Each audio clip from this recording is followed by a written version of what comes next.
Great to be with you, Awakening Church. If you're new, my name's Ryan, and we're absolutely thrilled to have you join us today.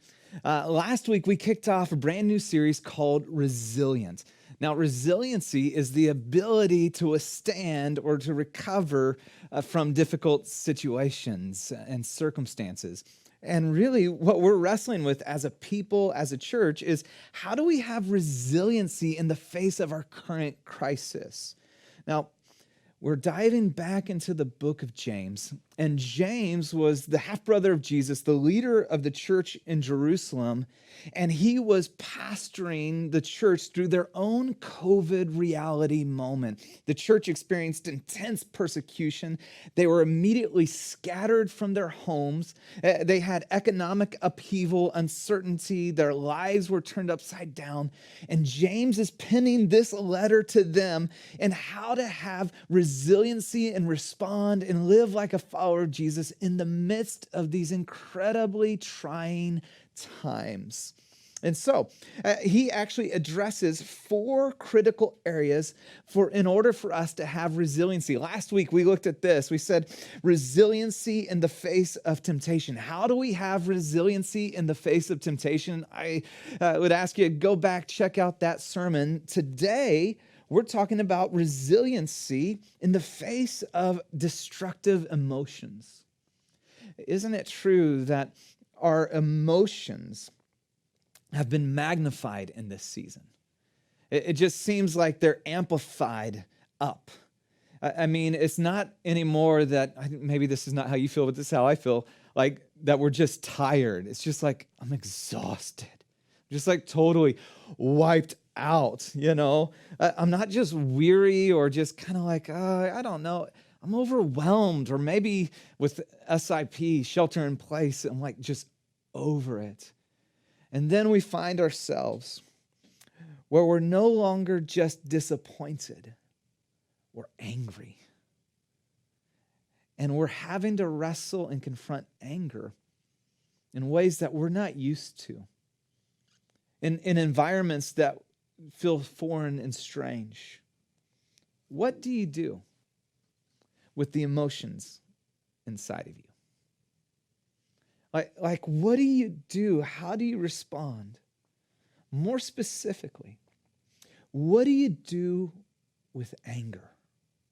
Like, how do you respond to anger? Now, anger is interesting. Anger at its very best protects. When you're angry at evil and injustice, it protects, doesn't it? It's people who are angry at racism that brought about the abolition of slavery.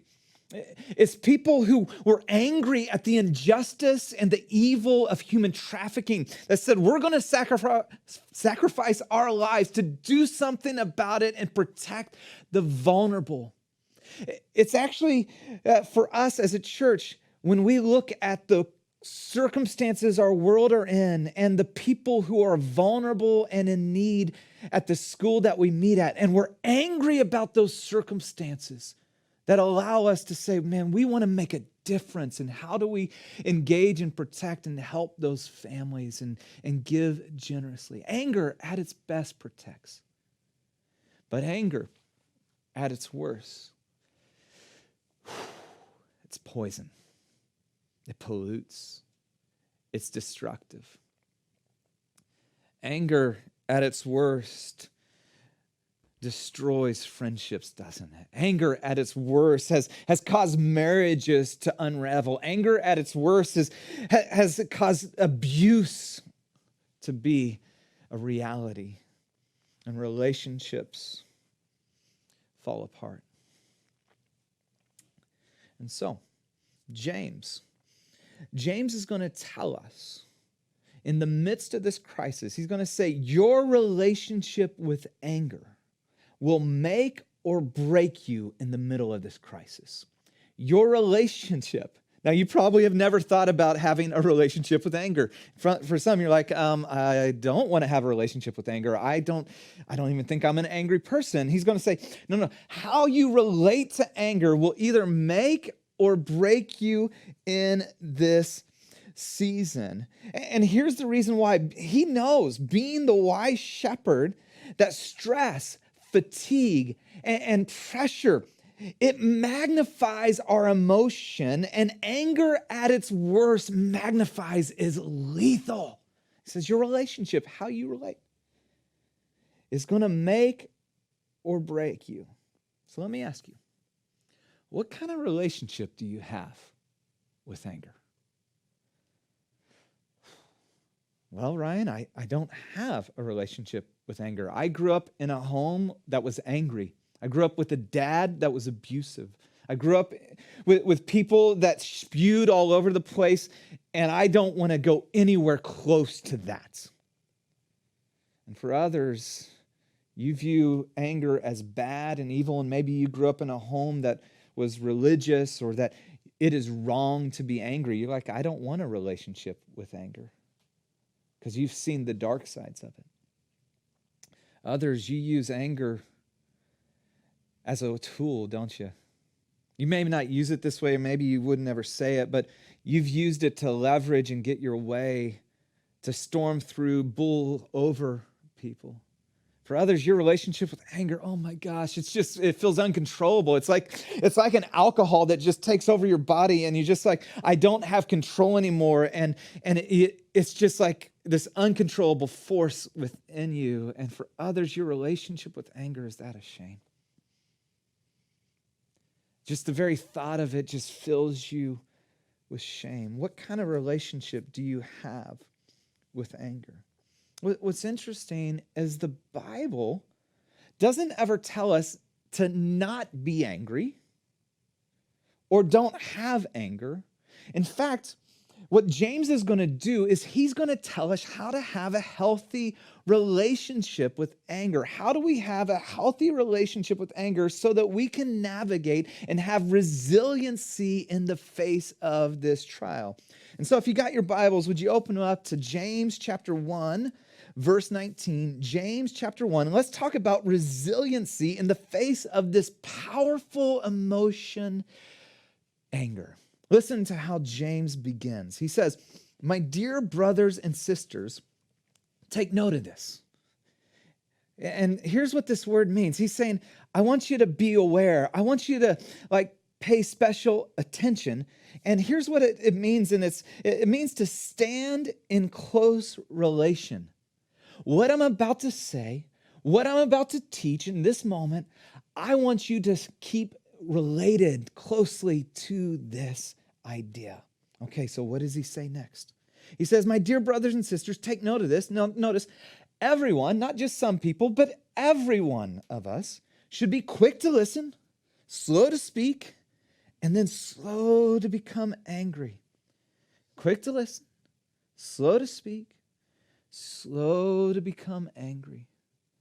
He says, this is how we are to relate to anger. This quickness.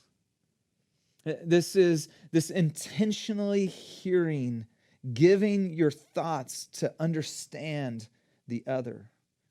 That's our first response. How can I listen? How can I hear? I've heard it said that God gave us 2 ears and 1 mouth for a reason, so we'd listen twice as much as we speak. Be quick to listen. And then slow to speak and slow to become angry. That we would seek to understand before trying to be understood. That would be slow to speak. And that word slow and slow to become angry, it literally means slow to learn. Like slow to learn anger. Think about that. Now notice he doesn't say don't be angry. You would think maybe you say quick to speak. Or quick to listen, slow to speak. And then don't get angry. But he says actually slow to become angry. And even Ephesians 4:26, the Apostle Paul would say this, be angry and yet do not sin. And so there's actually a way that we can engage with this powerful emotion and where we can be angry and not sin. We can be angry and not allow it to pull us into sin or destruction or devastation. But he wants us to notice this. Why should we follow this process? Quick to listen, slow to speak, slow to become angry? Because human anger does not produce It does not make effective the righteousness that God desires.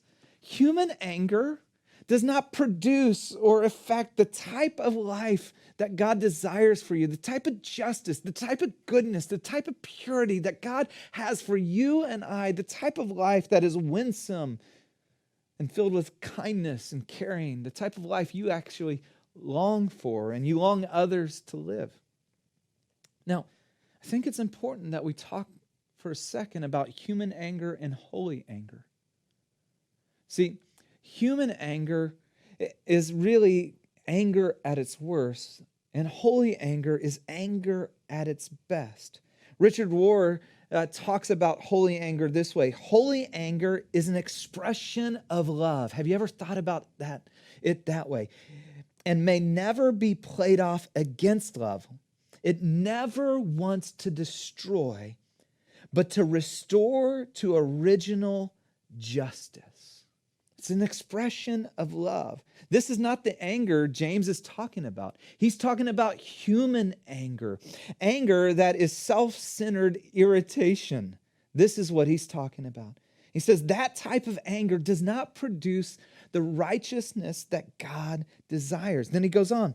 He says, therefore, in light of that, in light of the reality, this anger doesn't produce something that is effective. And in light that anger is counterproductive to your life, therefore, get rid of, take off of everything. It says all moral filth and the evil that is so prevalent, and then humbly accept the word planted in you, which can save you. If anger can destroy you, he says, accepting the word planted in you can save you. He says, therefore, get rid of or throw off all moral filth. And that word's interesting. I want you to see what's going on here, what James is doing. It's the picture of a dirty shirt, or dirty clothes, and it's filthy and it's a rag. And he says, take it off like dirty clothes. But the root meaning of this word's fascinating. And I think James had this in mind in the progression when he goes quick, slow, slow, quick to listen.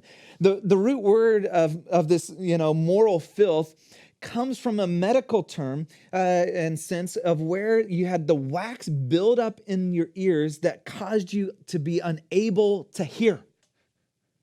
So James says, be quick to listen. And as you're quick to listen, what you have to do is pay attention to the buildup in your ears that's keeping you from hearing. Get rid of all of that. See, anger keeps us from truly hearing, doesn't it? When we give way to it, it says, be quick to listen. And you have this filth, you have this wax buildup, and you got to clean that out. And then he goes on and talks about the evil that is so prevalent.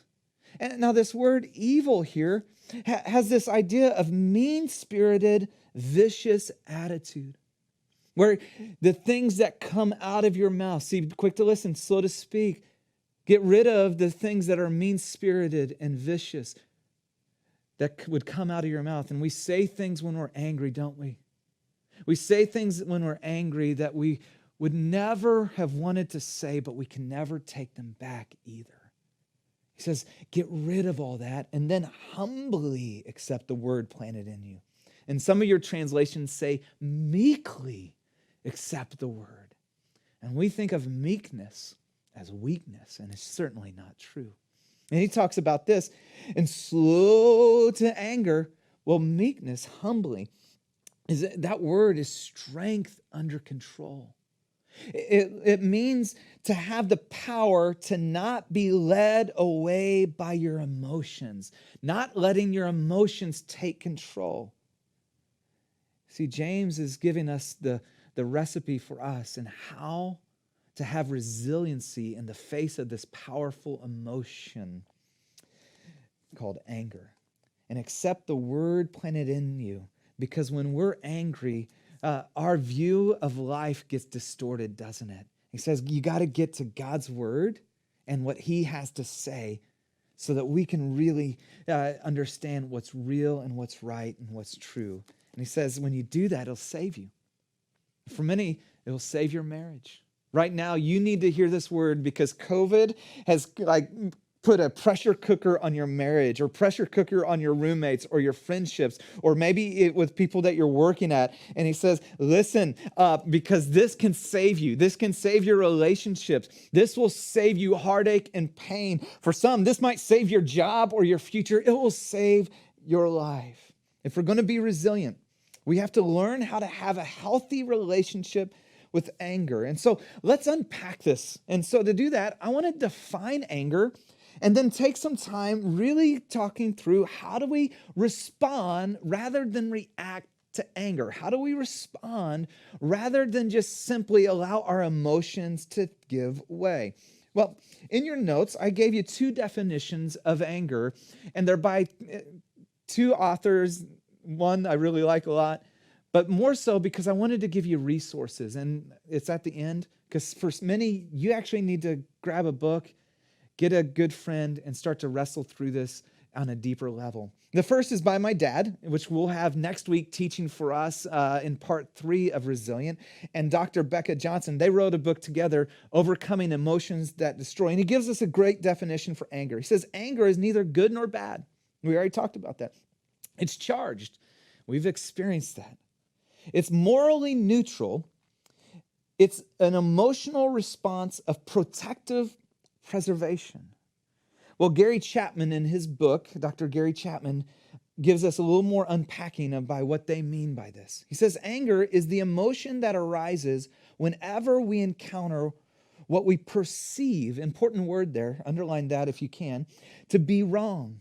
The emotional, physiological, and cognitive dimensions of anger leap to the front burner of our experience when we encounter injustice. And this is part of the challenge with anger, because anger is broader than just emotional, isn't it? It impacts us in so many different ways: emotional, physiological, cognitive, biological. See, when we become angry, the adrenal glands in our mind, it releases two hormones, epinephrine and norepinephrine. It gives us the fight or flight response. This is where we get tense and we get heated from.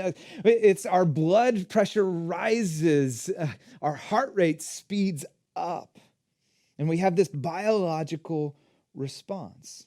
And so how do we then, in the light of that, learn how to respond rather than give way and react in the moment? Because resilient people have learned how to respond to this instead of reacting. And James is telling us, hey, how to respond. Quick to listen, slow to speak, slow to become angry. We're going to unpack that really practically in a second. Quick to listen, slow to speak, slow to become angry. But here's just what I want you to notice real quick. When we react, we inverse the order. When we react, here's what happens. We're quick to anger, and then we're quick to speak, and then we're slow to listen. And so if you find yourself being quick on this side, it should be the warning side for you of going, you know what, I've been way more reacting than listening. So God, would you help me learn to respond? Well, how do we do that? I'm so glad you asked. Let's dive in. First step to responding versus reacting is you have to acknowledge you're angry and then take it to the Lord. You have to acknowledge, you go, I'm angry. Many people don't ever do that step. I'm angry. So what do I do with this now? And then bring it to the Lord. God, I'm angry. I'm frustrated. I know there's many people that actually don't even know what they're feeling. We're not so in tune with our feelings in our culture today. And I think that's been part of the challenge of COVID and everybody being in one place and having some space to feel, because we stay so distracted. Now all of a sudden these emotions are bubbling up that you've been pushing down. So you're like, I don't even know what I'm feeling half the time. And maybe you don't identify even with the word anger. So let me give you some emotional language to put around this so that you can begin to acknowledge and say it out loud. It's powerful. So you acknowledge your anger, take it to the Lord. Instead of, when we're angry, we want to take it out on the other person. Here's the emotional language. I'm frustrated. I'm annoyed. Irritated. Maybe you're mad or ticked off or disgusted. See, those are words that are cues to us where you just begin to start here and just go, it's so powerful. You just go, God, I'm angry. I don't necessarily identify with that, but I'm recognizing that irritation or that frustration, that's actually kind of showing me that. So what do I do with it? And I'm going to bring it to you to help. And so first we acknowledge that we're angry, take it to the Lord, and then restrain your immediate response.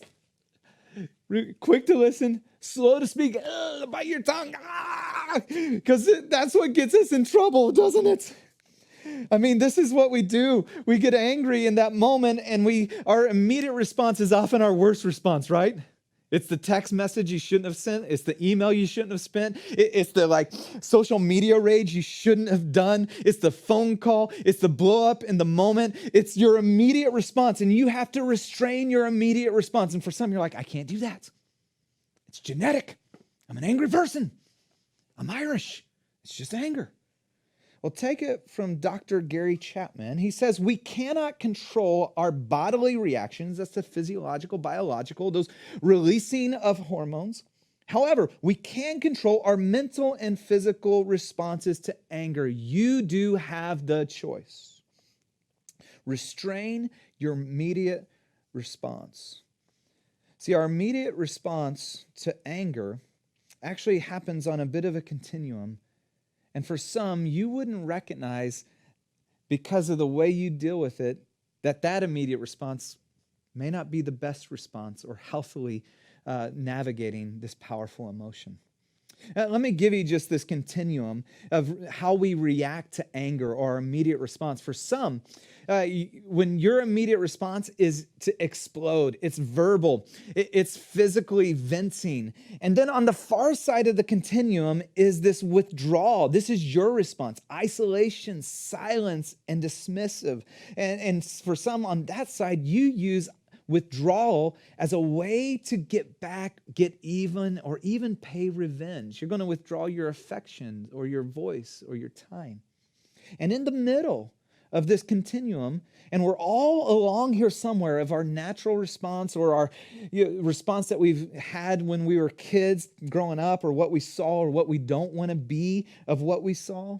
In the middle is this dripping. It's this passive-aggressive response. It's this anger, irritation, and frustration that lies just beneath the surface.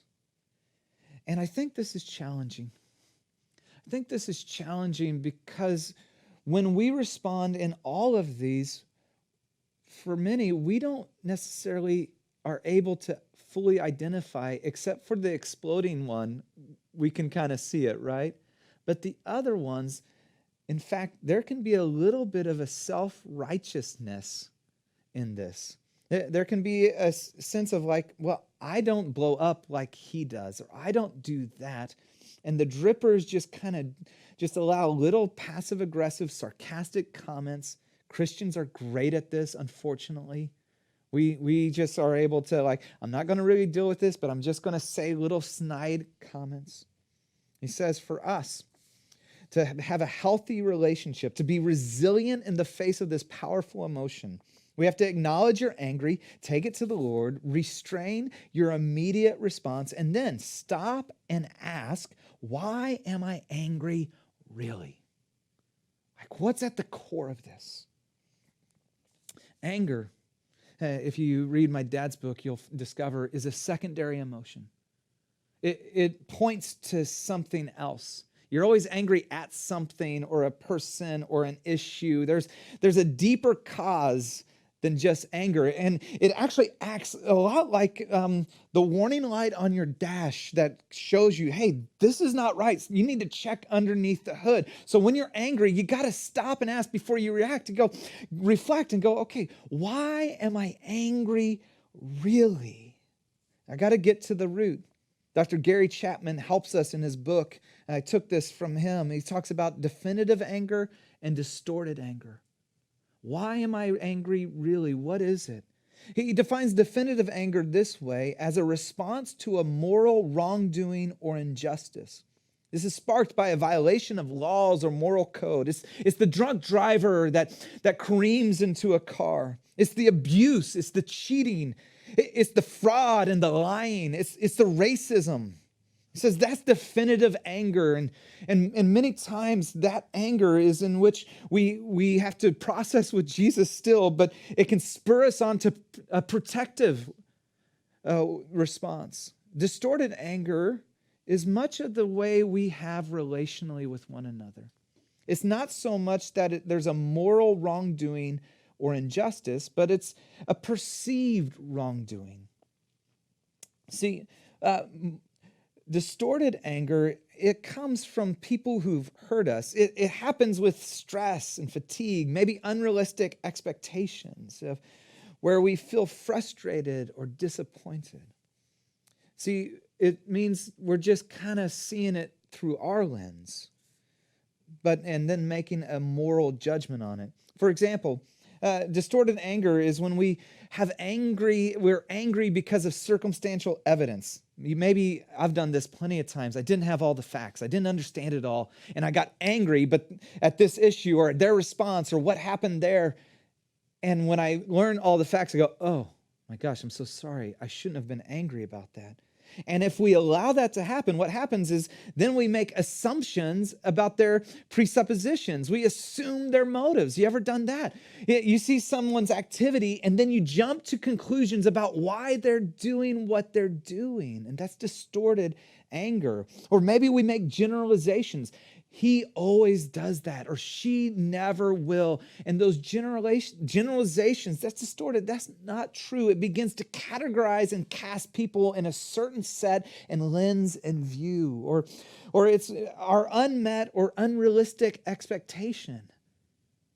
Man, he should be helping around the house. He should be picking up his stuff. We should be, having deeper conversations and connections, and anger begins to bubble up. Many of our expectations are rooted in our family of origin, or it's your personal preference. This is what I prefer. This is what I grew up with. This is the way it's to be done. We often make moral weight decisions out of our personal preference, i.e., tidiness is a personal preference.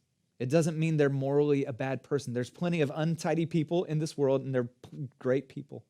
But you have the desire for your house or your home or your apartment to be tidy, and your roommate or your spouse or your kids don't. And you make moral judgments about that. Maybe it's how you replace the toilet paper or how you squeeze the toothpaste. And we make moral judgments about that. It might be helping kids with homework, or attentive to one's needs, or showing affection and intimacy. And what COVID has done is it's put us where we're all stuck in an environment living on top of each other, and it's just amplified these minor irritations into major frustrations. And so we have to first acknowledge, why am I angry really? And get to the root of it. Is it definitive? Is this like a moral thing, or is this distorted? To do that, ask two critical questions. What's wrong? What wrong was committed? You got to get specific. What wrong was committed? And then the second question is, am I sure I have all the facts? Before I jump to conclusions, before I assume, before I let that anger and emotion get too far down the road, be quick to listen. That means you got to ask. Be quick to listen, slow to speak. And then step 4, examine your options. Examine your options. See how we are going to be resilient in the face of this powerful emotion. We're going to acknowledge we're angry. We're going to strain our immediate response. Ask, why am I really angry? And then examine your options. How do I move forward? And you have two options. Yeah, only two. Lovingly confront. The Apostle Paul would say in Ephesians, I just forgot it right there, but it says, in speaking the truth in love, there you go. That we're to speak the truth in love to one another, lovingly confronting the other person. It's truth and love. It's not all love, and it's not all truth. Option number 2 is graciously overlook. Graciously overlook. The Proverbs would say, love covers a multitude of sins. That you'd graciously overlook. Well, what does that mean to graciously overlook? It means that you give your offense and your hurt to God, entrusting Him with the outcome. What it means is then you forgive them, which literally means to release your right for revenge and that you will no longer hold it over them. And so you say, God, I'm going to overlook this, which means I'm not going to bring it back up. And by the way, if you overlook it, then months later, you shouldn't bring it back up in an argument. You'll know, I overlooked this moment. See, two options: lovingly confront, graciously overlook. And I think, and let's just talk about this for you. If you're an exploder, chances are you need to work a little bit more on graciously overlooking, because exploders want to confront everything. And certainly, exploder, we need, I say we because that tends to be where I land, we need more love than truth, because we're generally harsh on the truth. If you're a withdrawer, probably chances are you need to work on develop more lovingly confronting. You don't necessarily overlook because you keep it down. You allow it to stay in there. You're not giving it over to God and forgiving them. And you need probably more truth than love and when you speak. And if you're one of the drippers,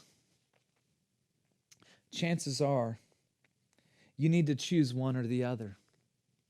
Because we can feel like I'm just not reacting and I'm not withdrawing the way they are, so I'm good. And you actually need to choose one or the other to graciously overlook. God, I'm going to give this to you, so I'm not going to hold it out. And I'm going to pay attention. Is there little things dripping out of my mouth? Or I'm going to lovingly confront. This is an issue that it's not going to be resolved by me just keeping it to myself. You got two options: lovingly confront or graciously overlook. And finally, what we need to do is, once we examine what option to take, we need to take constructive action. We need to take constructive action. Well, how do we do that? Well, we begin with the goal of that action. The goal is restoration, not condemnation. The goal is a restored relationship. The goal is not winning or being right. The goal is, how can we be right together? See, instead of winning people over to your point of view or helping them see why you are right, you go, no, I want restoration. How do we become restored? And I don't want to bring condemnation. I don't want to bring heat. I don't want to bring intensity. And so tone matters a lot when you do this. And then address the problem without attacking the person. Address the problem. Go, okay, let me give you just real specific. When this happened, this is how it made me feel. When this happened, this is how I interpreted what you did. Not, you did this and you tried to do that. You see how the you, that's just attacking the person? Address the problem. This is the problem. This is what happened. Maybe this is respond. And this is how it made me feel. And could you help me understand what was going on? Wow. That changes the environment. The goal, restoration, address the problem without attacking the person, and then seek a resolution. How do we move forward together? Extend that forgiveness I was talking about. It's literally letting go of your right for revenge. Whether you lovingly confront or graciously overlook, you have to forgive. Otherwise, what anger eventually becomes is this root of bitterness that will consume and destroy you. You have to graciously, or forgive, release your right for revenge. And for some, you need to keep giving that back over to God. God, this is hard. This is so hard. I struggle with this. Oh my God, please help me to give my right away, trusting that you will do what's right and good ultimately, Heavenly Father. Resiliency in the face of this powerful emotion. James is going to say, quick, slow. Quick to listen, slow to speak, slow to become angry. How do we do that? Acknowledge that you're angry. Restrain your immediate response. Say, bite your tongue. And stop, reflect. Why am I angry really? Examine the options and then take constructive action. Now, The reason he says this is your relationship with anger will make or break you in the middle of a crisis. Now, for some, as we close, and you're like, Ryan, you've been talking about relational anger this entire time, but I have some different anger. You know what? Actually, I'm angry at the circumstances I find myself in, our world finds ourselves in, the state and condition of our country. And actually, when I get down to it, I'm angry at God. What do I do then? And I just want to give you one simple thing to do in this moment. And then I want to ask you, if that's where you're at, that you would ask for prayer, or you would fill out a connection card so that you can get some good pastoral shepherding around you. Just like James was given to these people, we want to give to you. But where you'd start with step one, acknowledge that you're angry and then take it to the Lord. You just start with, God, I just realized, I haven't voiced it, I didn't realize, but I'm angry about what's going on in our world and I don't understand. And I'm going to take it to you, confused and struggling. Or maybe you're angry at God and you don't even feel free to say those things. God, can I say that out loud? Yes, you can. And by the way, he can handle all of you. And so we're going to worship right now. And what I want you to do as the team leads us, would you acknowledge the emotions going on inside of you and then take it to the Lord?